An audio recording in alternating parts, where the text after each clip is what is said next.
Inireklamo ng ilang customer ng Maynilad ang malabo at kakaibang kulay umano ng tubig mula sa gripo.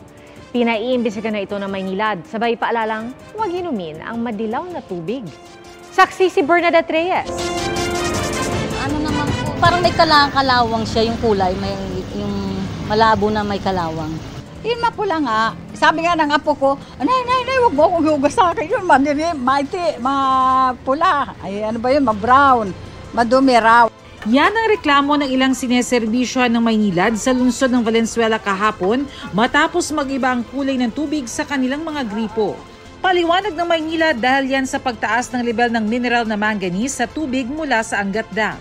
Pero nang magpatupad ng total plant shutdown sa Angat Hydroelectric Power Plant mula noong November 6, natatagal hanggang January 6, 2024 sa mas mababang bahagi ng Angat Dam pansamantalang kumukuha ng tubig na isinusupply sa Metro Manila. Doon kasi sa shutdown na yon, ang napag-agrihan ay yung alokasyon ng MWSS ay instead do sa normal na point kung saan nire-release yung tubig papunta sa MWSS, ginamit yung iba pang pamamaraan.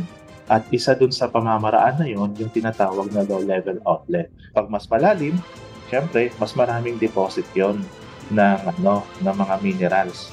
Bagamat natural lang na may manganese sa tubig, pinaiimbestigahan daw agad ito ng Metropolitan Waterworks Sewerage System Regulatory Office dahil maaari raw sanang naiwasan ng ganito kalawak na epekto.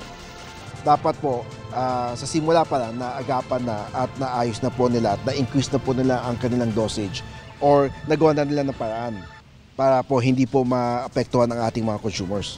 Humihingi kami ng paumanhin doon sa nangyari kahapon, doon sa discoloration at asahan nyo po na gagawin pa rin po ng Maynilad lahat ng mga adjustments na dapat gawin.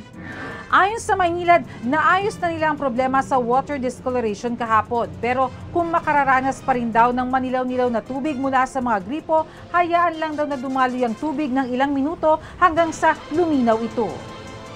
Nilinaw din ng Maynilad na hindi unsafe ang tubig na lumabas sa mga gripo kahit may kulay dahil hindi ito lumagpas sa tinakdang level ng manganese na tinakda ng Philippine National Standards for Drinking Water. Gayunpaman, pinayuhan na rin ng MWSSRO na iwasan ang pag-inom nito. Huwag na natin po ito isubukan at i-risk kasi po may discoloration at baka magka-problema po tayo pag i-ingest pa natin. Pwede po natin gawin ito pang flush, pang linis ng mga gamit at panghugas ng mga kotse. Pwede din po ito pandilig sa halaman. Para sa GMA Integrated News, Bernadette Reyes ang inyong saksi. Mga kapuso, sama-sama tayong maging saksi. Mag-subscribe sa GMA Integrated News sa YouTube. Para sa mga kapuso abroad, samahan niyo kami sa GMA Pinoy TV at sa www.gmanews.tv.